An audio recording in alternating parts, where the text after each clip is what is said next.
Alors, Brouchim Abayim, tout le monde, M. Brunner, est-ce qu'on a une petite gématria pour commencer le shiur là? Mishpatim, Allez-y. c'est 479. Ouais. Et pour comprendre tous les Mishpatim, il faut avoir la connaissance.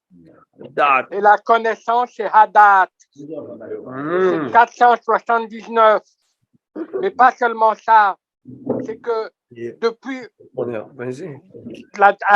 la deuxième année de la sortie d'Égypte, que le Misbéach a été construit la deuxième année de la sortie d'Égypte. D'accord? Ok. Et jusqu'à la construction du Beth Amikdash du roi Salomon, combien d'années s'est passé? Oui. La droite. Oui, je vous écoute.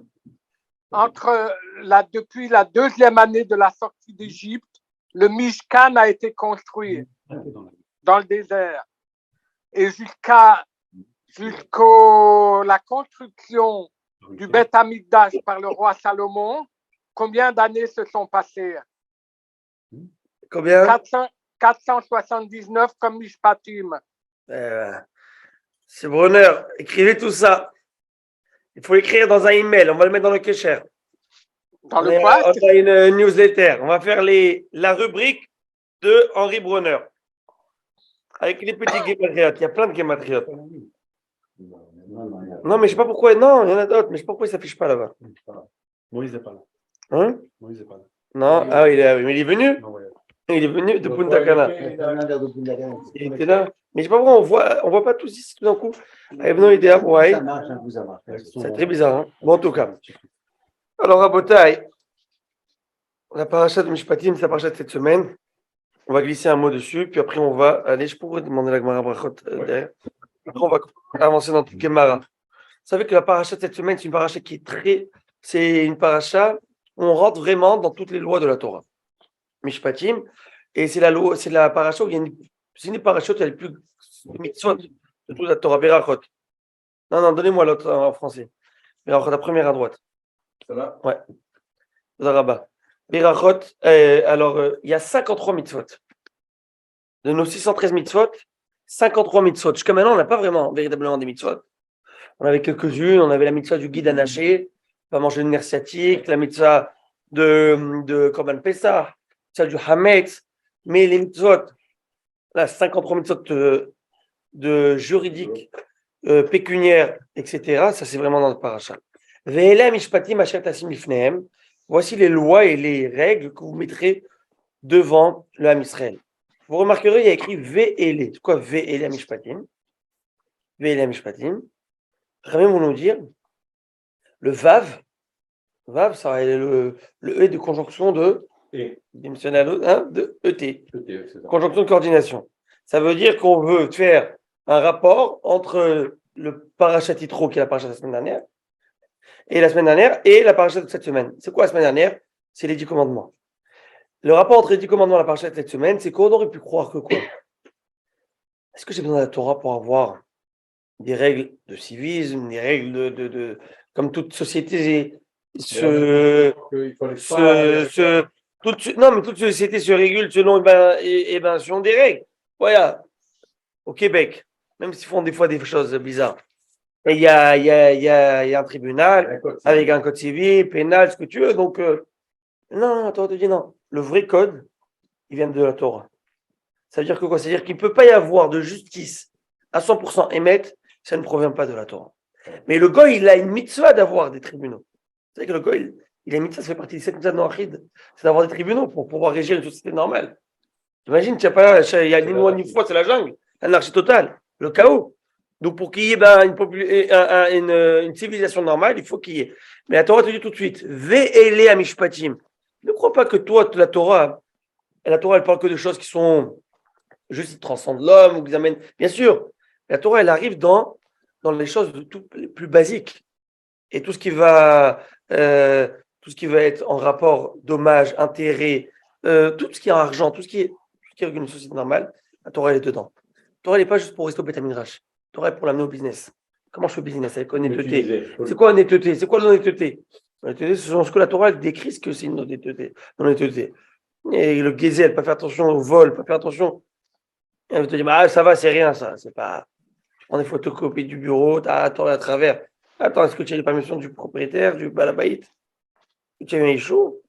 Ces photocopies à la fin, c'est des ramettes. Tu vas me dire, allez, arrête de. Après, on se prend la tête pour c'est des clopinettes. Ah, mais chaque détail, chaque jour, ça passe pas. Tout passe au peine fin. Les mauvaises choses, c'est comme les bonnes choses. Chaque détail que tu fais dans les bonnes choses, chaque chose. Un match. De venir, comme je vous dis, chaque fois, chaque jeudi, lundi que vous venez, dès que tu mets les chaussures, tu connais quand tu t'assois sur le canapé là, comme ça, tu arrives du travail. C'est fini. Moi, dès que j'enlève ça, wow, le Yetzirara de remettre ses chaussures. Après, Birkat, tu prends la douche, tu prends ça. C'est tout un Yetzirara. Tu connais ça? Tu mets les deux pieds là sur la table du salon là avec le. Avec le. Ah, c'est. Alex, il a du mérite. Bah, alors voilà. Il revient de la réunion, Mamache, en tout cas. Alors. Non, parce qu'Alex, il ne travaille pas, il est à la maison, il relaxe. Alors, Justement, c'est plus facile pour sortir. Bon, Abota, on va choisir. C'est plus facile pour qui? Hazdak ou Baruch? Hazdak ou Baruch. Bon, en tout cas. Alors, ça, c'est l'idée. Et Rami nous disent que c'est écrit dans même les valeurs d'éthique. Parce qu'on avait expliqué une fois, on avait fait un slogan. Est-ce que l'éthique, les valeurs d'éthique existent-elles chez les goïms? Oui, pourquoi pas? Bien entendu. Réponse, non. Et je vais expliquer pourquoi la valeur intrinsèque. Pas une valeur, je vais vous expliquer pourquoi. Il y a écrit comme ça, Moshe Kibel Torah Messinaï, ou Messara le Yoshua, Yoshua les Skinim. Moshe, il a eu la Torah Messinaï sur le mont Sinaï. Rabbi Ovadia de Barthénora qui a un commentaire, il dit quoi? On a reçu la Torah du Sinaï ou du bon Dieu? Quand on a reçu la Torah, non? On a reçu sur le mont Sinaï. On a sur le mont Al Sinaï, pas Messinaï. Réponse, on a appris aussi du comportement du Sinaï, la modestie. Plus encore, Rabbi Ovadia de Barthénora donne notre commentaire. Il dit, tu aurais pu croire que tout le maxime des pères, Pierre Cavotte, c'est quoi? C'est que des leçons de vie. Tu prends, c'est des leçons de vie. Par exemple, on te dit, Altar Bessi Haïmaï, arrête de parler trop avec ta femme. Non, tu vas rentrer dans les problèmes. C'est des leçons de vie. Oui ou non? Ou Béchto, on parle de ta femme. On parle avec ta femme. Alors, avec la femme du voisin ou au chlète, il ne faut pas parler. Quand tu rentres dans le péché. Ben oui. Tout ce qu'on te dit. Marbé Nechassi, Marbé Dagot. Le gars, il achète des possessions et des biens, il se prend plus de problèmes. D'accord, c'est plus tu as des écoles. Ça veut dire, mais ça, c'est des choses pas besoin de la Torah. Réponse, non. La valeur, toutes les valeurs viennent de la Torah. Mais vous allez comprendre pourquoi je dis chez le Goy, il n'y a pas. Vous allez me dire, mais c'est grave ce que vous dites. Mais ils ont. Ça veut dire qu'ils ont encodé des teams. Bien sûr qu'ils ont encodé. D'abord, comme on l'a dit la semaine dernière, le code éthique du Goy vient de qui? De la Bible. Okay. Tout le monde s'inspire de la Bible. Toutes les religions et toutes les civilisations s'inspirent, comme disait un écrivain justement qui est mort d'un Goy. Il avait dit que dans cette jungle de la civilisation, dans cette jungle du monde, le Ham Israël, ils ont mis le pavé de l'équilibre et de l'éthique dans le monde. S'il n'y avait pas de Bible, s'il n'y avait pas de Torah, on va me dire, mais quoi, tu vois, quoi, un Goy, il n'a pas de valeur. Là, je vais essayer d'expliquer ce que ça veut dire. Ça veut dire que le Goy, ses valeurs et ses principes, ses axiomes de base fluctuent avec ses désirs personnels. Et comme ça qu'on a expliqué, rappelez, reprenons le cas du Canada. Le Canada, ils ont légalisé la marijuana, ça fait 3 ou 4 ans, vous vous rappelez? Ils voulaient se prendre un bon petit joint. Et on en avait marre de. Ça fait 40 ans, c'était pénal le truc. C'était grave. Imagine que tu passes avec à la douane. Mais c'était grave. Aujourd'hui, tout le monde prend des pétards. Pas tout le monde. Ça veut dire aujourd'hui, c'est devenu quelque chose qui est selon ce que. Aujourd'hui, tu vas à Couiméry, tu vois la queue là-bas. Il y a plus de gens qui font la queue devant le QCD, j'ai oublié comment il s'appelle. La QCD, que le métro. Le métro, ça passe en 2 minutes. Tu connais le métro là-bas? Juste en face. Donc, j'ai été faire des courses. Je ne dis pas où. Mais en tout cas, alors, Rabotaï, pour vous dire que quoi? Tu comprends? En 39-45, si tu étais un collabo, selon la loi, c'était très bien. Tu étais un juif, il fallait te tuer. C'est normal, selon les lois de Nuremberg qu'il a fait Hitler. Donc ça veut dire que ça fluctue selon quoi? Selon ma pensée. Et ça ne peut pas être une valeur d'éthique intrinsèque. Parce que si ça change ce que tu penses. Prenons un exemple. Et les mariages un exemple. homosexuels, Comment on appelle Ça, ça, ça encore. Non, Ça, c'était ça, interdit ça, avant par ça dans les mœurs. Bichlal, dans les mœurs, à l'époque, Mais et alors, c'était c'était gênant. pas légal. On ne pouvait jamais penser que ça allait, qu'ils allaient pas. Mais Aujourd'hui, oui, on mais doit c'est arriver fini. légalement. Aujourd'hui, pas que c'est. Déjà qu'on accepte, mais non, c'est pas que c'est. Et si tu oses parler et avoir un mot sur ça, Mais c'est fini. Tu condamné. es un ultra Extrémiste. tu es extrémiste, fanatique, laisse l'amour et le désir s'exprimer, etc. Parle pas. Bon. Moi, je ne suis pas en train de dire que dans ce genre de choses, ça n'existe pas. Pas dès qu'il y a un Yetzer, pas dès qu'il y a des gens il y en a qui ont pas ce Yetzer Hara, Baruch Hashem, Non, des mais c'est hommes. pas la Et majorité. celui qui, ils l'ont pas. Mais ceux qui ont ce Yetzer Hara, c'est un Yetzer Hara qu'ils ont. Ça veut dire que c'est un penchant qui est là, un désir. Mais la Torah te donne des outils comment diriger, canaliser ce penchant. Il faut sortir un côté plus viril qui est en toi. Là, je le dis, c'est des mots, mais c'est très facile, c'est un travail énorme. Justement, en parlant de ça maintenant, on parlait de ça aujourd'hui, hier, il y a eu un fils d'un grand rave sioniste euh, qui a malheureusement, comment dire, un gars très connu, il est aussi il fait très bon, il y a des interviews et tout, il est avec les papillotes comme ça et tout, sioniste. Et son fils, voilà, il y a 30 ans, il a déclaré sur Internet il dit, j'aime Dieu, mais j'aime aussi les. Alors, ça fait tout alors, nous tout un problème. Aujourd'hui, ils ont posé une question au Rav sioniste, le Rav de Tzfat, qui est qui? Le Rav Eliaou, le fils de Rav Mordechai Eliaou. Voilà. Le fils de Rav Mordechai Bien Eliaou, sûr, bien sûr. qui est sioniste. Alors, il en parle de ça. Et lui, ce monsieur, dont son père il est rabbin aussi sioniste, alors il se joint à ce. Alors, il dit, je connais des milliers, il a dit, moi j'ai connu des centaines, et je connais des milliers de personnes qui sont passées par ces tendances, et qu'on leur a donné des outils, qu'aujourd'hui ils ont fondé des foyers, oui, ils ont fondé des foyers, et pas en train de repousser ici quelque chose, vous savez, c'est pas de faire abnégation de quelque chose que tu as, non, c'est de savoir que tu as quelque chose qui est, je vais dire de manière assez vulgaire, je ne vais pas faire la psychologie de salon là, on n'est pas psychologue de. Mais l'idée, c'est que tu as quelque chose qui est féminin en toi, peut-être, et tu as aussi, on a tous quelque chose de masculin et de féminin. Même une femme, elle a quelque chose, une certaine féminité et masculinité, d'accord, dans chaque chose, d'accord. Mais tu dois savoir sublimer ton côté masculin, d'accord. Et si tu as un côté qui est féminin en toi, c'est un atout et non pas un défaut. C'est un atout. Ça veut dire que dans ta manière de régir ta vie de tous les jours avec ton contact avec les hommes et les femmes, avec la société ou avec Dieu, ben, tu as quelque chose de supplémentaire. Et ça, le Zohar explique qu'il y a des chamottes qui sont des chamottes qui ont du côté féminin, qui peuvent entrer dans le corps masculin. Alors, il explique le Rav Zamir Cohen, là, je peux vous envoyer cette vidéo, même en français. Il y a beaucoup qui sont passés chez nous. Et avec des psychologues, selon la Torah. Pas la psychologie, vas-y, la meilleure manière de résister à la tentation, c'est d'y succomber. Vous connaissez cette phrase bien goy. Mais c'est pas ça l'idée. C'est que oui, il y a du désir. Et ben voilà, il m'a dit, voilà, il a dit, il a des couples, des gars, des lesbiennes, hein, et des homosexuels, enfin un homosexuel, il a fait chidour. Et chacun doit, le côté viril qui est amoindri chez toi doit être anobli.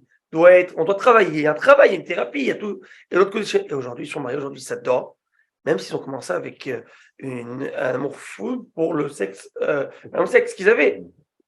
Mais il faut travailler. La Torah te donne des outils pour. Mais pourquoi je parle que chez le goy? Mais nous, comment on doit les considérer, ces gens-là? Alors, la tendance, d'abord, il faut être kavzérout. Mais la tendance, c'est très grave. Il faut condamner l'acte. L'acte est abominable.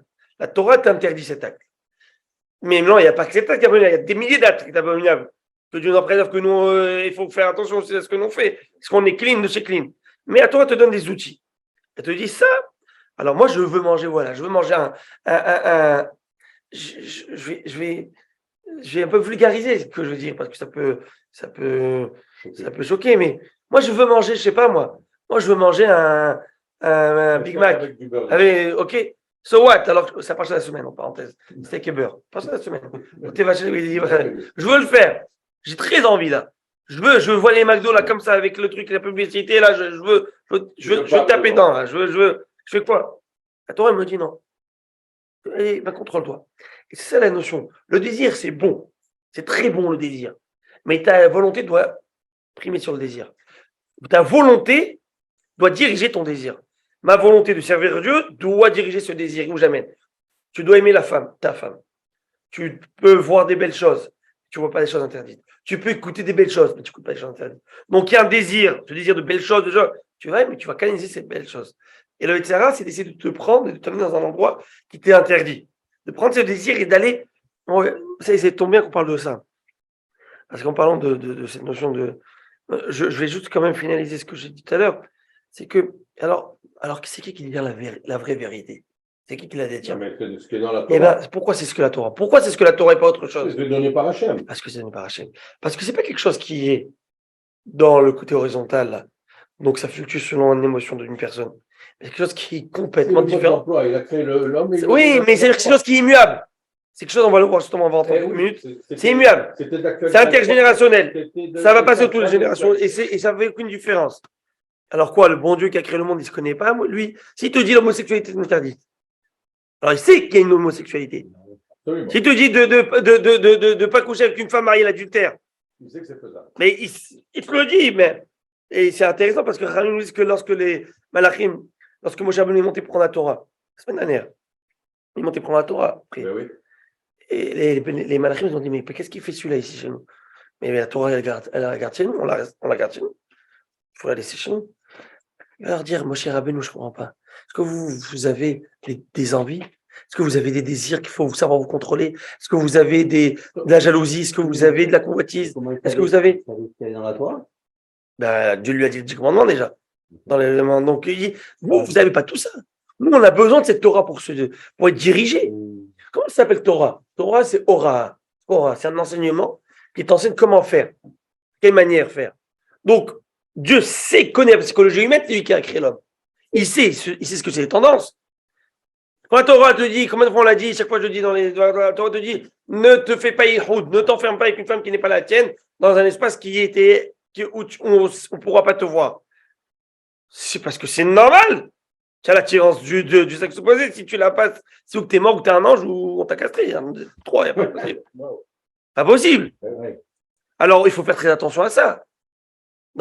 Alors, ça, c'est la Torah. La Torah, elle te donne la réalité. La réalité, elle est là. Tu fais abstraction de la réalité, fanatique, patapata. C'est ça. Ça, c'est ce qu'ils vont dire. Non, nous, on peut vivre en ermite. Nous, on peut vivre. Nous, en tant qu'hommes de Dieu, c'est dans le monde chrétien. Toute la pédophilie, je te dis même pas ce qui se passe là-bas. Ok, tout ce qu'on a trouvé derrière, entre les coulisses. Donc ça veut dire, il y a des Yetzarim et dirige ce Yetzer. Contrôle. Ça, c'est, comme j'ai dit, ta volonté sur le désir. Tu as un désir, c'est très bon. Mais il faut bien le diriger. C'est très intéressant. Qu'est-ce qu'il y a sur la Torah, dans l'endroit le plus kadosh de tout le Saint des Saints? Il y a quoi dans le Saint des Saints? C'est l'endroit le plus kadosh, le plus sanctifié. C'est quoi? Il y avait l'étape. Non, oui, mais dans le Saint des Saints, il y avait l'étape de la loi. Sur l'étape de la loi, il y a quoi, Rabotai? Un homme et une femme qui s'embrassent. Chérubin, c'est quoi? C'est un homme et une femme qui s'embrassent. Quand les Romains, ils ouvrent pour détruire le temple, ils voient ça, ils disent, c'est quoi l'histoire? Un homme et une femme, alors, hein, il le voit. Quand il voit que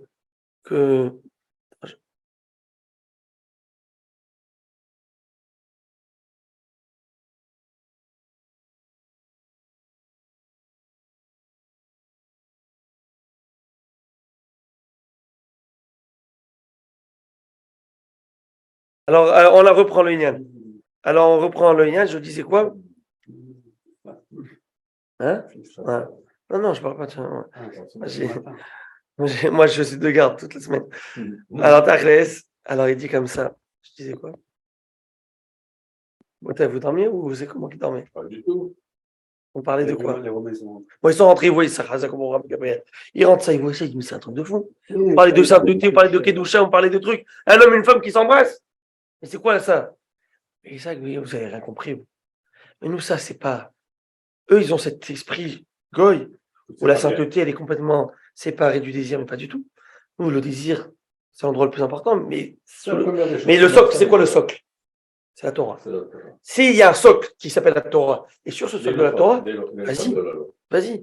Chasser l'anneau et assurot l'anneau. Dieu, on dit quoi dans la Choupa? Dieu, tu nous interdis celle qui nous est interdite, mais tu nous as permis celle qui est permise pour nous. Et quand je te pose ça, mais ça, c'est quelque chose il faut se le dire. Il faut se rappeler que tout ce que Hachem nous a interdit, ils nous l'ont interdit, ils l'ont mis dans le cachère. Dieu t'a interdit quoi? Le sang, et on a Le sang, tu as le foie. Dieu t'interdit la viande et le lait. Il y a la mamelle de la vache que tu peux cuisiner, c'est le même goût que Khamim disent. Dieu t'interdit le porc et t'a donné ce que s'appelle le shibouta. C'est quoi le shibouta? C'est un poisson qui a le même goût du porc. Et maintenant, il y a la viande fake meat qui va venir. Alors là, celle-là, tu auras le goût de ce que tu veux. Et le faux fromage à base de soja. Bon, monsieur Laïch. Mais je te parle là, ils ont fait maintenant, à Botaï, on en a parlé. Bien sûr, on va parler de ça. La viande, pas la viande parvée. Ils ont fait la viande qu'ils ont réussi à recréer le muscle. Et le Rav David là-haut, il a fait un psakin, ça fait 3 semaines, que c'est parvé. Et qu'il a demandé de ne pas mélanger avec la viande et le lait quand même. Parce que Maritanine, pour l'instant, j'imagine que dans 10 ans, ça va être quelque chose qui va être tellement connu. Tu vois? Mais t'imagines, tu as un steak là, c'est pas de la viande. Et justement, c'est un cas qu'on va parler de ça. Bon, si on a le temps à la fin du jour, peut-être on va parler de ça. Mais, parce que pourquoi je parle de ça maintenant? Parce que j'ai dit dans la manne, il y avait le goût de tout. T'imagines, tu veux le goût de porc. Est-ce qu'il y avait un goût de porc dans la manne? Ouais, mais il faut le connaître d'abord. Ah, il va dire, mais avant de faire la Torah, il connaissait, non? Il paraît qu'après le Mashiach, le porc apparemment qui devient caché. Il faut essayer de comprendre pourquoi ça, pourquoi tout ça, pourquoi ce changement. Pas entrer dans tous les lignages maintenant, mais petit tchac. Parce qu'on n'a pas cette semaine. On parle de la viande et du lait qu'on peut pas mélanger. La viande et le lait. Sabot fourchu. Non, mais on s'en fiche, c'est pas ça C'est pour pas tu. pour ça, hein. Il faut comprendre pourquoi ce qui est interdit est interdit. Alors d'abord, ça s'appelle les hocs. C'est quoi hoc? C'est que nous, la raison n'a pas été donnée. Est-ce qu'une raison a été donnée? Non. Pourquoi je mange pas de porc? Je peux donner, on va en trouver. Mais la raison principale, par exemple, il y a des rocs que je comprends. Il y a des mitzvot, je veux dire, qui sont complètement logiques. Les mitzvot logiques ne volent pas. C'est logique. Ne tue pas, respecte tes parents, c'est logique. Très bien. On a des choses, et moi j'ai dit ce soir, que même ce qui est avec logique, je ne le fais pas par logique. Je le fais parce que Dieu me l'a demandé. Parce que Dieu me l'a demandé. Maintenant, on avance. Qu'est-ce qui se passe? C'est les mitzvot où viande et le lait. Le lin et la laine. Je m'achète un costard, je vais chez Hugo Boss, il faut que j'aille faire le charatnez. Maintenant, vérifier qu'il n'y a pas du charatnez. Ah, c'est l'aide. Eh ben, pas tous, mais pas mal, la vérité, pas mal. Alors, Darkness, pourquoi? Parce que je ne fais pas les mitzvot parce que je comprends. Parce que si je fais les mitzvot parce que je comprends, parce que je trouve que ça c'est joli. Alors, c'est plus la Torah de Dieu, c'est ma Torah. Tu comprends? Mais c'est plus la Torah de Dieu. C'est la Torah. Donc, dès le moment où je ne comprends plus quelque chose, je dis, bah, vas-y, c'est foutaise, ça. Donc, quand est-ce que. C'est pour ça que j'ai toujours dit, même quelqu'un au niveau religieux, même s'il n'est pas à la hauteur de. Tu sais quoi, il ne fait pas tout. Mais il sait que ça, c'est la vérité. J'aurais souhaité, bon Dieu, faire ça. Mais je ne peux pas maintenant. J'arrive pas. Je ne sais pas. Je me sens pas capable. Ça, c'est quelque chose qu'on prie pour qu'Hachem me donne les forces et les capacités d'eux. Mais de légaliser l'interdit, ça, c'est c'est grave. Vous voyez ce que je veux dire? Oui. Quelqu'un qui a du mal à faire le Shabbat. Mais il sait qu'il faut le faire. Il sait qu'entraînement, il devrait le faire, le Shabbat. Il voudrait le faire, mais c'est dur de faire le Shabbat. Alors ça va. Chacun son échelle, il avance. On avance. Chacun son niveau. Tu vois, en cache-route, je sais que je veux, mais tu avances. Mais tu sais que tu aurais voulu arriver ici. Tu sais que c'est là qu'il faudrait arriver. Mais si tu viens et tu dis, bah, ce que je fais, c'est le top, et moi, ça s'arrête là, et c'est bien, mais en fait, c'est ta Torah, en fait. Alors, c'est plus la Torah de Dieu. En fait, si tu prends ta Torah, tu la fais à ta manière. C'est pas ça. Mais c'est-à-dire qu'on est tous, que Dieu nous en préserve, à notre manière, lorsqu'on légalise, on légitime quelque chose, on est en train d'accepter. C'est pour ça qu'il y a eu, par exemple, je vais parler. Je suis pas d'accord. Non. Quoi? Alors on n'est pas capable de faire quelque chose. Mais on sait que la loi. Mais c'est ma faiblesse. Tu dis c'est ta faiblesse. Voilà. C'est une faiblesse. Non, je te dis, je ne fais pas. Tu fais quelqu'un qui. Mais je ne veux pas dire que. Et bon, moi, je ne suis pas là. Tu dis. Ne légitime pas la chose. Pas que là, durant je vous ai parlé de ce gars-là, ce journaliste assez connu dans le monde israélien, où il a commencé à exprimer ça. Ça a fait un grand problème. Pourquoi? Tu peux être ce que tu veux. Mais pourquoi légitimer ou dire, ou légaliser une chose, ou dire une chose que. Au nom de Tu veux faire comme un camarade te dit, la n'est pas comme ça. La camarade dit quelqu'un qui a un nisayon, il a un tirage sur quelque chose. Le rabbi Tzrak El-Fassi, mange pas ça comme halakha, le rif. Mange pas ça la halakha. Mais la camarade dit, quelqu'un qui a un nisayon, c'est pas moi, quelque chose. Il y a une épreuve, il y a un tirage, il n'arrive pas à. Il dit, change d'habit, on est notre ville. Qu'est-ce que tu vas faire? Il revient dans le sens où, pourquoi? Mais la halakha, elle n'est pas tranchée comme ça. La halakha, elle dit non, domine-toi. Et c'est quoi l'idée de cette Gemara? Pas de risque. C'est quoi l'idée? Non, l'idée de cette Gemara, c'est que si tu fais où tu penses que c'est bon, alors tu légitimes la chose. Et après, c'est devenu une habitude. Mais quand tu sais que ce que tu fais, c'est pas bien, tu fais. Au moins, il faut avoir ce petit remords là. C'est-à-dire, tu sais quoi, c'est not good. Tu vois, c'est pas bien. C'est pas bien. Tu vois, ça, c'est une chose. À part ça aussi, tu brûles pas ta réputation. Parce que quand quelqu'un veut faire tes chouvas, une chose qui le bloque des fois, c'est la réputation. Quoi, toi, tu vas me faire la morale. Hier, tu étais en boîte, tu es en train de me faire la morale. Hier, tu es bouffé avec moi les gars et tu me. Donc, c'est très dur à dépasser ça. Donc, les Khamim, ils te donnent. Même quand tu fais, comme je dis à tes menus, je dis, oh, vous faites nos petites erreurs. C'est pas bien. Je dis pas que c'est. Mais tu n'as pas besoin de faire. On vit au sud de tous. Pourquoi? Pour faire chômer à tes parents, je le dis. Pour faire. Oui, mais moi, c'est de l'honnêteté. Je dis, ça ne veut pas dire l'honnêteté, la bêtise. Non, c'est comme. Moi, je dis tout à ma femme. Bien sûr qu'il faut tout dire à sa femme.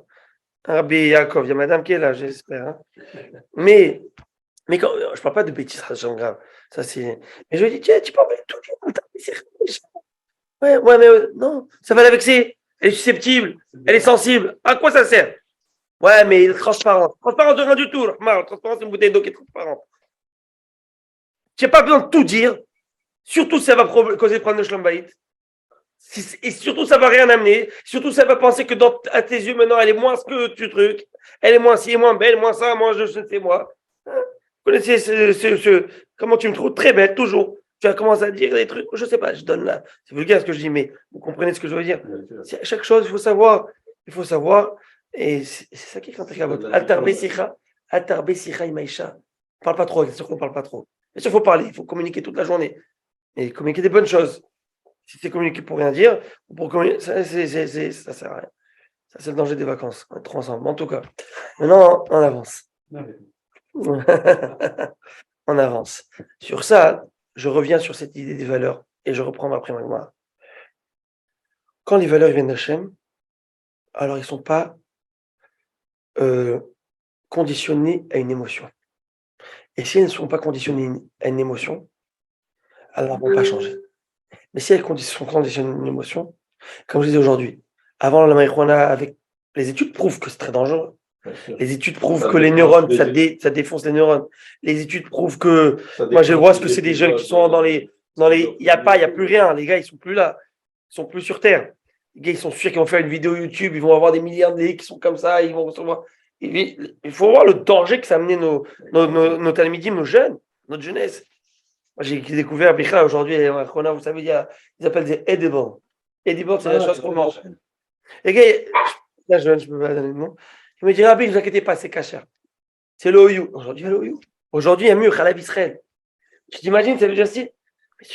Mais alors là, moi, je pense que les rabbins, ils ont leur part d'erreur en donnant un ashgacha là-dessus. Non. Mais c'est pas caché, ils ne toucheront pas. Ben non, mais c'est pas comme ça que ça marche. Parce que le gars qui est dedans, il en a la foutre de l'ashgacha en fin de compte. Non, c'est pas vrai. La preuve, il va chercher le cachet. C'est la chance. Pas sûr. Mais moi, il y a une conscience. C'est pas sûr. Bon, et après, il y a une autre idée. Il y a des gens aussi que c'est thérapeutique. Les gars, ils souffrent de trucs. Oui, c'est bien pour ceux que c'est thérapeutique. Il y a des gens qui souffrent. Non, je suis d'accord. Alors, il y a des choses qu'ils vont manger. Tous ceux qui prennent la pluie, ils souffrent pas. Ah ouais, c'est là. Ah, c'est là. Non, il n'a rien à mis. C'est là, ouais. Sinon, tu vas en pharmacie si tu avais le droit. Donc, à Bataclès. On avance. Je reprends un petit point et je vous laisserai avec ça. Et après, on reprend la Gemara. La Torah nous interdit 3 fois le même verset dans la Torah. 3 fois le même verset. L'ot et vachel Gedi Bahala, évidemment. Tu ne peux pas cuire Gedi le chevreau dans le lait de sa mère. 3 fois le même verset. La Gemara dit 3 fois le même verset dans la Torah, alors que la Torah, tu sais qu'elle trie avoir dans les mots. Réponse de la Gemara, 3 péchés distincts. 3 interdictions distinctes. Lequel? Ne pas cuire viande et lait, ne pas consommer viande et lait et ne pas profiter de viande et de lait. C'est-à-dire que, habituellement, voilà, toi, tu as cuisiné une côte de porc. Et tu t'es trompé au lieu. Non, tu as cuisiné. Tu cuisines. Tu manges pas pour toi. Côte de bœuf. Non, de porc. Du jambon. Tu as fait un interdit? Non. Tu as cuisiné, tu n'as rien fait. Tu as mangé un petit peu pour moi. Tu peux cuisiner dans un restaurant golf. Tu as cuisiné viande et lait de toute façon. C'est très rare, c'est la seule fois. Toute la Torah. C'est-à-dire que si je viens des. Moi, je suis chef au Michelin. Moi, je fais. Je suis chef, quel Michelin, attends, ils font avec le beurre. Que ça. La Ça crème sort et le l'autre et vachel qui dit bah, je n'ai pas le droit de cuire, même si je ne consomme pas. beurre. Celui-là, il peut- Ça, c'est un chidouche qui est incroyable de la Torah. Je n'ai pas le droit de Tirer manger. Bon, c'est clair. D'après la Torah, que vous le sachiez d'après la Torah, quand est-ce que j'ai pas le droit de manger? C'est quand il est cuit ensemble.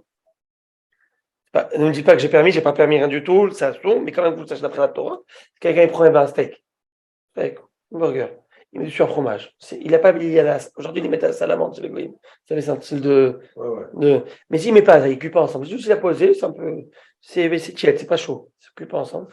Après la Torah, il a pas fait d'interdit. Non, mais alors, les rabbiniques qui ont interdit Il a de rien manger. interdit. Ah, d'accord. Ok. Et juste après la Torah, c'est que Ah, c'est oui, bien oui. bichoul. Ouais. Et attends, tu vas te dire, non, dans 2 secondes, tu vas dire, ah non, moi je veux, tu sais, le petit American cheese qui glisse, là, qui fonce sur le côté, là, comme dans la pub, je veux pas, je veux qu'il soit. Là, tu fais l'interdit de la Torah à la Macom. Et après, je peux pas en profiter. C'est quoi, je peux pas en profiter? Je peux pas faire de la banque. Bah, le commerce, je peux pas en profiter, je peux pas, c'est pas le droit. Poubelle. Et Ça, maintenant, il y a le fromage qui n'est pas fromage. entre fromage qui est pas fromage et la viande qui est pas à la viande, tu peux les mettre en même temps. Alors maintenant, qu'est-ce qui se passe? Ce qui se passe, c'est comme ça. Il faut comprendre pourquoi Dieu m'a interdit ça. Pourquoi? Ça veut me dire que c'est un roc. C'est une mitzvah que Dieu ne m'a pas donné à moi la raison. Est-ce qu'il y a une raison? Bien sûr qu'il y a une raison. Mais Dieu, je ne l'ai pas maintenant. Je n'ai pas les clés de cette raison. Il y avait un homme sur terre qui avait les raisons de tout. Ah, wow. Le Moshe Rabbeinu. Moshe Rabbeinu, c'est-à-dire que la raison existe. Il a tout expliqué. Mais Moshe Rabbeinu, qui est le maître de la Torah, tout lui a donné. Et l'archétype, c'est-à-dire l'archétype du roc par excellence de la mitzvah qui n'a pas de raison, c'est Paradouma. Paradouma, c'est la vache rousse. C'est les cendres de la vache rousse, c'est quoi? Un homme qui est impur, qui est au contact d'un mort. Il est impur. Il ne peut pas entrer au Beth Amikdash. Et celui qui le purifie. Il faut l'asperger avec les cendres d'une vache rousse. Il y en avait que 9 jusqu'à maintenant. Et la 10e, c'est ma chère pour le faire. Il fallait qu'elle soit intacte, parfaite, pas de poils d'une autre couleur. Rousse entièrement. Et qu'est-ce qui se passe? Il ne fallait pas qu'elle ait travaillé la terre, aucun joug sur elle. On la prend, shrita, on la brûle intégralement. Et les cendres, on la prend, on les met avec, vous connaissez toute la paracha de para, en paracha 3 ou 4. Il fallait asperger le 3e et 7e jour de la personne pendant le processus. Et le problème, c'est que la personne qui s'occupe de purifier, elle devient impure. Alors, ça ne se termine jamais le truc. Non, elle, ça suffit d'aller au mikvé, le soir, après, c'est fini. Mais, et Moshe Rabbeinu, et Shlomo Ameler, le sage de parmi les sages, il dit, je comprends tous les rocs, moi. Tous les je connais. Mais celle-là, je ne l'ai pas là. Donc, on comprend qu'il y a des réponses. Il y a une explication chacune. On ne l'a pas encore. Arrivera le temps où Eliyahu Hanavi, la fin des temps, il va nous donner tout, avec Mashiach, toute explication de tout. Mais c'est intéressant que de plus en plus, on retrouve maintenant des raisons. On retrouve des raisons kabbalistiques, mystiques, ésotériques. Il y a des raisons. À l'époque, on ne trouvait pas ces raisons, maintenant on trouve ces raisons. Ça veut dire, c'est qui? Est-ce que moi, je suis mieux que Rabbi Akiva, qui n'avait pas la raison? C'est pas qu'ils. Alors, j'ai écouté un pirouche exceptionnel, qui est ramené au nom du Ben Ishraï. Ben Ishraï, c'est Rabbi Yosef Chaim de Bagdad, qui vivait à Bagdad. Ça fait à peu près 2 siècles, un peu moins. Et j'étais voir la Gemara dans Masechet Megillah, qui dit quelque chose de très joli, le Rav. C'est comme aujourd'hui, il y a plus de Hidushim qu'à l'époque, il y avait. Quoi, à l'époque, c'était mieux. C'était bien mieux que moi. Rabbi Akiva, Rabbi Shimon Bar Yochai. Rabbi Shimon, juste il rentre ici dans cette salle, on se désintègre. C'est pas une blague, ce que je vous dis. Si Rabbi Shimon il rentre ici avec la lumière de sa kedusha, il pourrait rigoler ou quoi? Rabbi Shimon Bar Yochai, avec les yeux, il voyait quand il travaillait la terre là-dessus. Vous ne vous rappelez pas l'histoire? Vous savez quand Rabbi Shimon était dans la grotte? Il est retourné. C'est Rabbi Shimon, il a été en cavale pendant 10 ans. Parce que malheureusement, il y avait un juif qui a dit aux Romains ce qu'il disait Rabbi Shimon sur les Romains. Il lui cherchait ça. Ils ont mis sa tête en prime. En tête. Et il a dû se cacher pendant des années. Quand il a retrouvé. Ouais, bravo. Et puis après, ça, il est ressorti. Il avait des gens il voyait les gens qui labourait, il était tellement sain. Je vivais en ermite, c'était pas. Mais comment les gens ils travaillent sur la terre, truc matériel? Alors, ça donnait la Torah. Oui, mettez les yeux, ça brûlait. Tu vas dire rentre. Calmos, à une année, après. Ok. Et là, il retrouve au chouk, cet homme. Qu'il avait condamné. Qu'il avait, malheureusement, dénoncé. Dès qu'il l'a vu, il a dit cette phrase. Il est encore en vie, celui-là? Miyad Naasak Gal Hashalat Samot. il est devenu un tas d'os. Wow. Bishimon Bar Yochai. Il faut comprendre cette Gemara. Ben Nachman explique différemment ça. Et tu crois que Rabbi Shimon Bar Yochai, il a de la vengeance? Il est arrivé à son niveau pour qu'il ait de la vengeance qui est baisée comme ça? Non, c'est qu'il lui a fait comprendre à cet homme d'autres choses. Il a fait, en tout cas, c'est un tas aussi guilouille, c'est un dévoilement. Il a dévoilé des choses. En tout cas, on va pas entrer. Maintenant, j'avance. Il dit le Ben Ishraï, il dit comme ça, le Ben Ishraï, il dit comme ça. Quelque chose de très beau. Il dit, ça j'ai adoré ce Redouche, ben j'ai kiffé. Il dit, vous connaissez Rabbi Yonatan Ben Uziel? Vous avez entendu parler de Rabbi Yonatan Ben Uziel? Oui. Vous avez entendu parler de lui? Mais oui. Biarri. Tu connais pas? Non, le Yoni, là. Non, quel Yoni? Rabbi Yonatan Ben Uziel. Chaque enfant pour Be'avir. Tout oiseau qui passait au-dessus de lui lorsqu'il étudiait la Kabbale, il brûlait. Yoni. Yoni, c'est mon fils, Yoni. Ah, le Yenouka. Non, le Yenouka fois 1 milliard. Voilà, c'est ça. Le Yenouka, c'est le Rav Cohen. Tu connais le Yenouka? Oui, mais 35 millions d'Israël. pas Jérusalem. Il y a... Tout. Je dis tout. Il y a 100 000 livres par cœur. Il y a les 100 000. Non, mais en plus, les grands, ils viennent devant lui. Là, Et tout à toi, la Kabbale, tout. C'est ça, le Yoni. Le Yenouka. Alors, moi, je parle de lui qui est. Il dit comme ça. Lui, il a traduit le Rabbi Yonatan Ben Uziel. Vous pouvez prendre Chumash. Vous avez remarqué dans le Chumash, on a la partie Chumash, biblique. On a la traduction. Traduction qui a été faite par Onkelos, le converti. Onkelos, le converti. Un grec. Hein? Romain. Un romain. Son nom, c'était Adrien. En tout cas. Alors, il s'est converti, il a traduit toute la Torah. Il y avait une autre traduction d'un Tana, à l'époque des Tanaïm, à l'époque de Rabbi Akiva. Tanaïm. C'était l'élève de Hillel. Il s'appelle Rabbi Yonatan Ben Uziel. Et ce Rabbi Yonatan, il a traduit toute la Torah. Mais avec un peu de midrash, un peu d'explication. Plus, c'est moins littéral, c'est avec un peu plus. Mais c'est pas. Il y a beaucoup de secrets, mais pas spécialement. Et dès qu'il a traduit toute la Torah comme ça, la Gemara nous dit la terre d'Israël, elle a bougé séisme. C'est immense séisme de 400 km sur 400 km. Ça veut dire un truc. Et il y a une voix céleste qui est sortie en disant qui a osé dévoiler mes secrets aux hommes? Ça veut dire parce qu'il y a des. Et là, Yonatan il se lève, il dit Hachem, est-ce que moi j'ai fait ça pour mon kavod ou je fais pour ton kavod, pour que la Torah soit claire pour tout le monde? Parce qu'à l'époque, les gens ils disaient en araméen. C'est comme si tu veux me dire en français. Moi, je te donne. Est-ce que vous parlez hébreu? Un peu. Mais je vous donne en français, vous comprenez tout le texte. Oui. Donc, Rabbi Yonatan il a mis en français de l'époque, c'était l'araméen. Et je n'ai pas fait ça pour moi, je l'ai fait ça pour ton kavod, pour qu'il n'y ait pas des mauvaises compréhensions du texte. Ou des mauvaises interprétations. Très bien. Et le Ben Ishraï, c'est ce Rav, Rabbi Yosef Haïm de Bagdad, et je ne comprends pas. Qu'est-ce qu'il y a de spécial, des secrets spéciaux qui ont été écrits dans ce commentaire, dans cette traduction qui est une traduction, hein, au point où il y a eu un séisme, tremblement de terre, le bon Dieu là, il dit c'est quoi? Qu'est-ce qu'il y a? Aujourd'hui, tu as la Kabbale à Zohar, c'est 100 fois plus profond que ça. C'est des secrets qui sont 1 milliard de fois plus. C'est quoi l'histoire? Et aujourd'hui, il y a des gens qui peuvent essayer de comprendre le roc de viande et de lait, de chatnez, de tout, alors qu'à l'époque, personne ne cherchait la réponse. Et maintenant, il te dit le Ben Ishraï, quelque chose de beautiful. Il dit quelque chose. Il dit comme ça. Il dit, la Torah, elle a été donnée une Torah écrite. La Bible. Tout le reste, ça s'appelle comment? Torah orale. Ça, c'est la Torah orale. C'est une Torah. La Torah orale, c'est une Torah qui ne devait pas être écrite. Pourquoi? Alors là, on rentre un peu le côté mystique.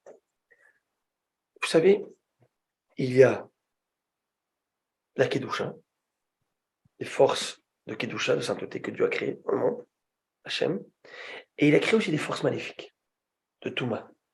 Et la Touma, l'impureté, elle n'a de vie, elle est substantielle, elle a quelque chose, que si elle s'accroche à de la Kedusha.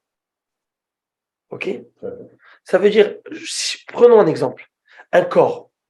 Si j'enlève son cœur, est-ce qu'il a une vie? Non. Il n'y a pas. Donc je lui mets un cœur. La Touma, elle n'est rien. L'impureté, le mensonge, c'est du bluff. C'est du bluff. Mais il te fait croire, c'est comme dans la publicité.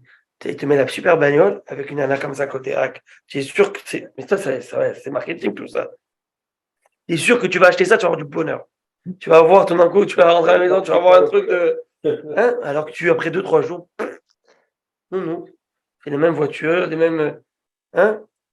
Il n'y a rien la même chose, même. Très bien. Même si une Tesla, ça doit être la même chose. Non? Mais ils font pas tout Eh ben oui. Pas de publicité.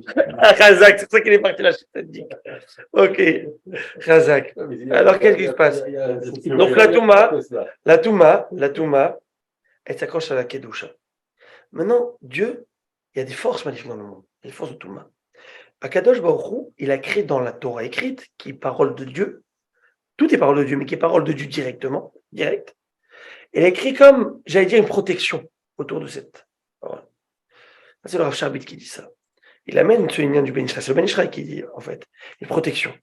Et donc, même si la Torah écrite, elle est donnée sur terre, il y a une protection. Et même si, ce qu'on appelle dans ce tronc que je viens de montrer là, de visualiser, cette Torah, parfois il y a des brèches. Vous pourriez voir des brèches, il y a une Kedusha qui va être prise par les forces impures. Vous savez, toutes les forces de Touma, de paganisme, d'idolâtrie, c'est qu'ils te parlent de spiritualité. Mais cette spiritualité, ils vont la prendre, ils vont la chercher dans ce monde spirituel de la Torah, qui a été créé, parce qu'il y a un potentiel spirituel qui a été créé par quoi? Par la Torah. Et ils vont aller se prendre cette source de cette Torah. Maintenant, qu'est-ce qui se passe? Il dit, mais Dieu a créé, comme dire, vous savez, une immunité.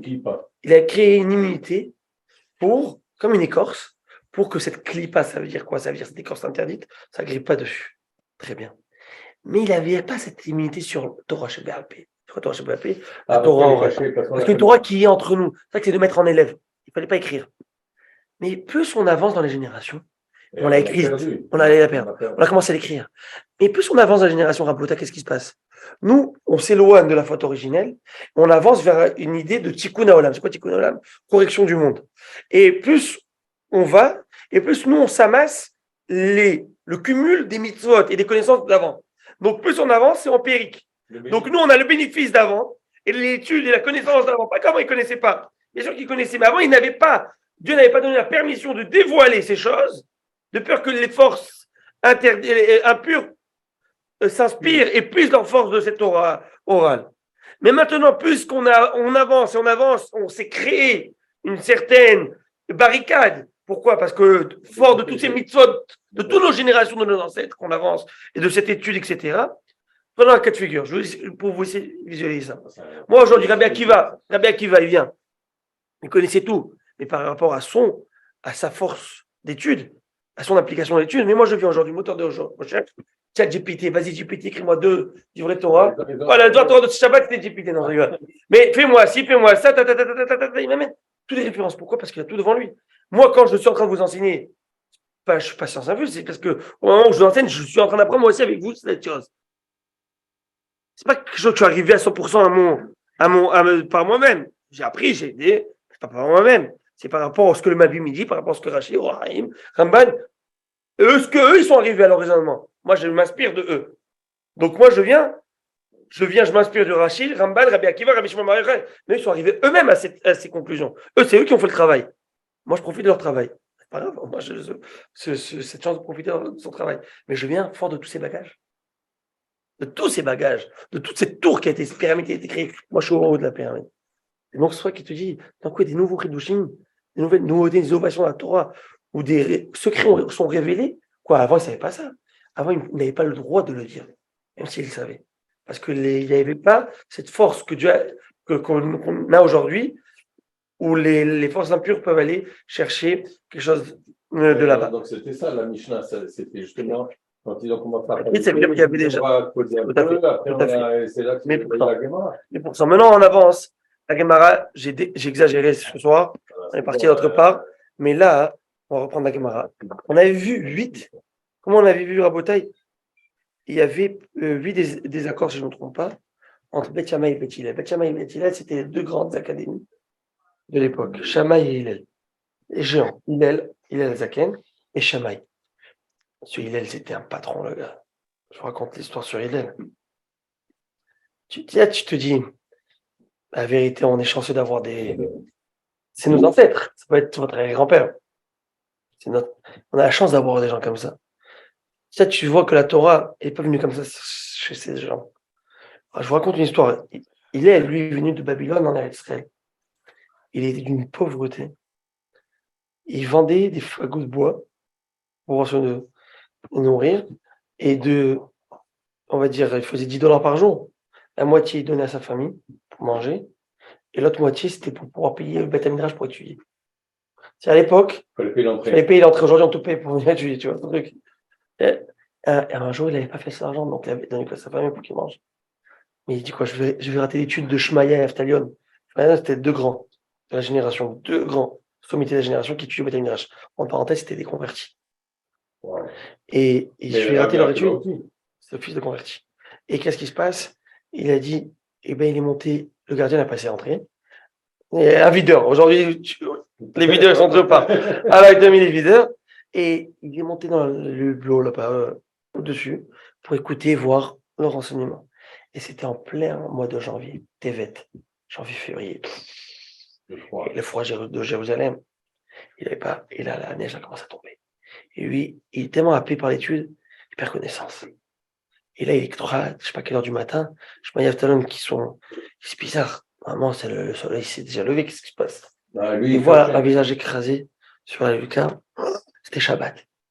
Shabbat, ils ont allumé le feu, ils l'ont chauffé pour Pékoar Nefesh. Ils l'ont sorti.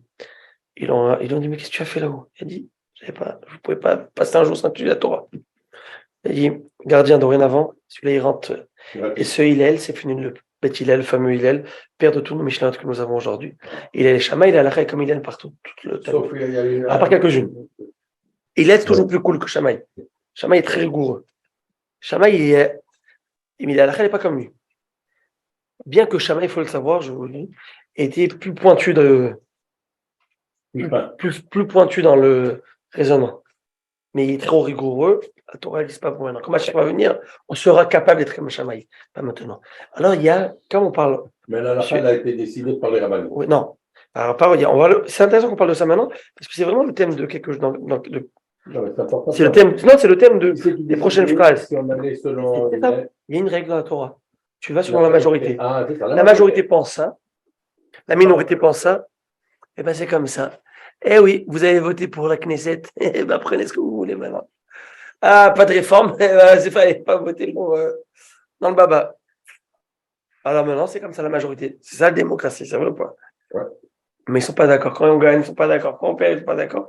Qu'est-ce qu'il nous reste? D'accord, non. Alors, Beth Shammai et Beth Hillel ne sont pas d'accord sur des comportements à avoir durant la Séouda. On les avait étudiés, on les avait déjà entamés. Maintenant, je vais terminer la Mishnah. Et ce soir, on va terminer avec ça. Je vous lis ce que la Mishnah nous dit. Un autre désaccord entre Beth Shammai et Hillel. On avait terminé pas mal de choses. On le reprend. Dernière chose qu'on avait vue à l'époque, je reprends. Vous savez que Motzei Shabbat, il faut sentir les Bessamim. On sent les encens, les parfums. Pourquoi on avait expliqué qu'on avait une Neshama? Shabbat, on a une Neshama supplémentaire. C'est que Shabbat, il y a deux Gabriel à la maison. Il y a ta femme, tu sais, il y a deux hommes ici. Moi, il y a deux femmes. Il y a deux Neshama. Et après Shabbat, elle quitte cette Neshama. Tu sais, des fois, tu te donnes après Shabbat. Cette Neshama, elle quitte. Et pour la ressourcer un peu, on lui donne les Bessamim parce que je lui donne un petit boost. Parce que Bessamim, c'est la chose dont le profit spirituel et pas matériel. Tu peux attraper un parfum, toi? Non. C'est ce qui est spirituel. Donc, tu lui donnes un style de boost. C'est pas du. Hein, mais, à Botaï, il faut le savoir que s'il n'y a pas, comme on a dit, s'il n'y a pas. J'ai pas Bessamim. Ça, il n'y a pas. C'est pas le plus important. Le plus important, c'est le Kiddush, l'Avdallah. S'il n'y a pas ni le feu ni le Bessamim, c'est pas grave. Tu fais l'Avdallah. Maintenant, le gars, Esther, il va chercher les Bessamim de quoi? De l'église d'en face. Attends, les Bessamim, je crois qu'ils ont là, dimanche, ils font là, truc, je vais aller le chercher. Ça va pas ou quoi? L'eau à la nerve, la Bessamim, chez les métiers, ni la flamme, ni le parfum d'un défunt. Ça, on allume les bougies des défunts là. Ça veut dire si ça a déjà été servi. Ouais, bien sûr. Ok, on est économie de. Voilà. Et vélo à la nerve, vélo à la Bessim, chez Vodazara, ni sur le feu et parfum des idoles. D'accord, ça c'est assourd.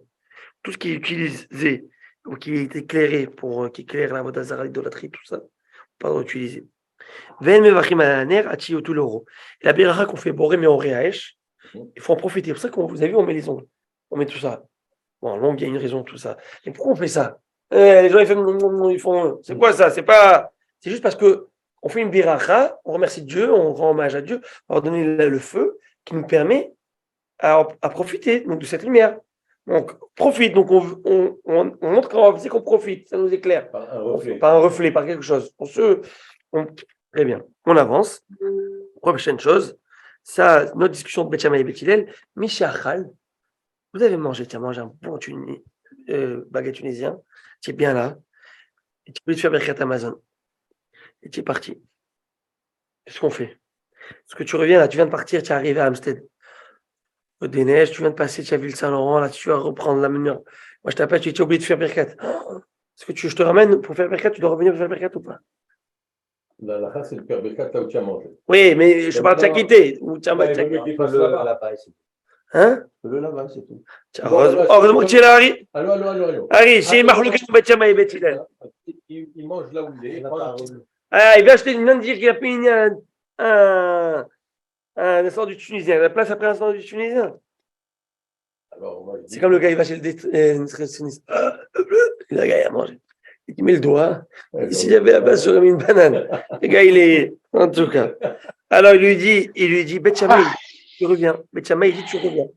Beth Shammai, il dit, tu reviens. Monsieur Bronner, ça va? Beth Shammai, il dit, tu reviens à la place. Tu reviens à ta place. Il lui dit rien que ça, Il dit, tu fais où? Bon. On va voir une histoire de folie là que m'a raconte. Qu'une fois quelqu'un qui fait comme Beth Shammai, en plus, au contraire, tu peux revenir à ma place, non? Et bien, après, c'est une caravane, il s'est fait bouffer par un lion. Les Chachamim disent, il ne fallait pas qu'il contrevienne sur la parole de Beth Hillel. Pourquoi? Au contraire, il n'a rien fait de mal. Il est venu l'honorer. Il dit, mais tu montres que la halakha n'est pas comme Beth Hillel. Chez nous, il y a une règle dans la Torah. Dis-moi, le rab est tranché. Bien sûr, tu peux faire plus. Il y a ce qu'on appelle la khumra. Et la khumra, il y a un cadre à cette khumra. Si tu prouves que la halakha n'est pas comme l'autre, c'est pas bon. Voilà. Ça veut dire qu'il au Yosef. Au Yosef, il dit, khumra, ça veut dire trop de rigueur. Il y en a qui ont khumra, il y a hamma. Un imbécile. Il faut savoir jusqu'à où tu t'en vas. Tu vois, dans la khumra. Le gars, il fait des super khumra dans une chose. Le gars, il est super gros dans une chose, dans d'autres choses, il est. Il dit, soit dans l'équilibre, toujours. J'avance. Ça va être toujours Rabban Hana nous apprend ça. Hein. On avance. Rabban Hana, Rabban Moïsona, toujours l'équilibre. Alors, on avance. Maintenant, le type, pas terminé. Le gars, c'est une autre marloquette. Pas une marloquette, tout le monde est d'accord. T'as mangé. Tu sais quoi, vas-y, t'es là. Ou je sais plus où t'es parti. Mais t'avais oublié que t'avais mangé. Et t'as oublié que tu avais fait Birkat Amazon. T'as pas fait Birkat Amazon. Maintenant, jusqu'à quand je peux faire Birkat Amazon? Jusqu'à demain? Ah, tu fais faire dodo, après tu reviens, tu dis, ah, mais je dois faire Birkat, je dois faire Birkat. Non. Birkat Amazon, c'est la seule bénédiction de la Torah. Vous savez ça. La Torah, alors, vin, Shakon, Yamid, ça, c'est pas mis la Torah.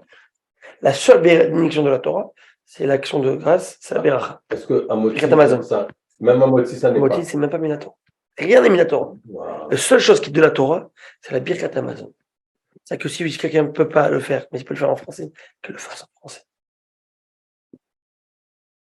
Et on fait la Birkat Amazon. Qui m'a dit qu'il faisait comme ça, assez rien. En tout cas, on avance. Alors, jusqu'à quand? Comment il faisait celui-là? Non, il faisait. Ils ont tout âge. On te remercie, l'Éternel. Okay. Au scout, je sais pas si les scouts, ils faisaient ça. Mais en tout cas, il dit jusqu'à quand je peux faire Birkat Amazon? Réponse de la Gemara. Ad kedesh itakel Amazon shebemerav. Jusqu'à que la nourriture soit digérée dans son estomac.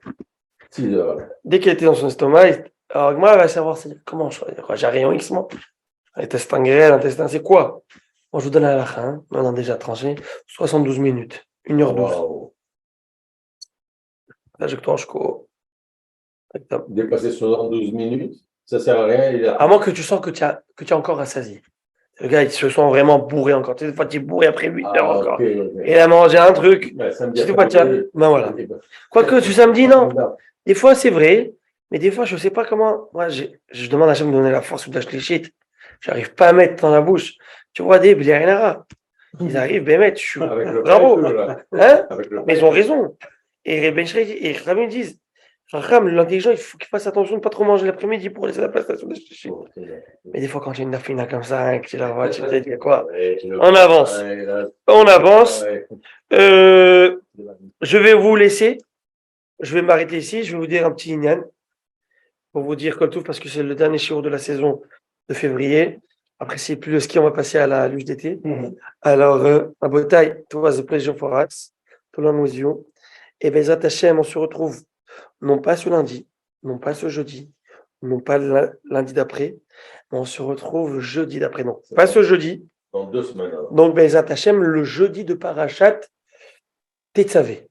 Le jeudi de Parashat Tetzavé, je vais vous dire une chose. Ce Shabbat, venez au Beth Knesset, venez à la synagogue, parce que ce Shabbat, on sort 2 Sefer Torah. Ce Shabbat, on sort le Sefer Torah de Parashat Mishpatim et le deuxième Sefer Torah parce que c'est Shkalim. Shkalim, on va lire ce Shabbat le Maftir et une Haftara spéciale qui est en rapport au Mahatzit HaShekel, au demi-shekel qu'on donnait à l'époque du Beth Amikdash pour racheter le recensement et acheter les korbanot. Aujourd'hui, on n'a pas de Beth Amikdash, on n'a pas de korbanot, mais on donne le Zecher les Mahatzit HaShekel. On le donne Ta'anit Esther, ou le jour de la Megillah, à la synagogue, on récolte les fonds pour l'institution ou pour des Talmidei Chachamim, pour des pauvres. Et on donne aujourd'hui en leur souvenir. C'est combien? C'est 9 grammes d'argent. J'ai fait aujourd'hui avec mes élèves secondaires le calcul. On est parti à la bourse, sur Smartboard. La bourse, tac. Valeur du gramme aujourd'hui, c'est 0,94 canadien. 94 sous canadiens. Donc faites 9 fois 94, ça fait $9. Un peu moins que $9. Ça fait 8,46. Hein? Et On peut donner un billet de 10 quoi? $. Ouais, tu donnes $10. Et oui, bien sûr. Il y en a qui veulent faire la Houma, ils vont chercher le dollar américain en argent. Vous savez qu'il y a un half dollar américain en argent encore? Wow. Ça, c'est des vieilles pièces. Il est plus $1000. Les Lubavitch, il y en a plein qui le gardent, ils donnent avec, après ils le reprennent, ils donnent $1. $2000. C'est des pièces d'un demi-dollar. Ah oui, 28 jours. Alors, le jeudi 2 mars, avec l'aide à Kadosh Baruch Hu, on se retrouve ici. Et pour un shiur explosif, si Dieu le veut, Rabotai. Hein? Michael, moi je vous dis au revoir. Je m'en vais en Israël après demain. Bon, demain. Alors là, bon voyage. Jusqu'à quand? Nessiah Tova. Jusqu'à quand? Jusqu'au 22 mars. Alors, si vous partez demain, je vais vous dire une chose. Pour la première fois, je vous dis les mecs, je voulais vous faire la surprise, venir vous voir en Floride. J'ai dit à votre fils Israël que j'allais venir à Neshiv à Ezra, prier avec vous. Monsieur Hayo a dit qu'elle allait venir, il n'est pas venu. J'attendais, il n'est pas venu. Et moi, alors voilà, alors c'est comme ça. Alors, Tov et Simantov, bon voyage. Merci beaucoup.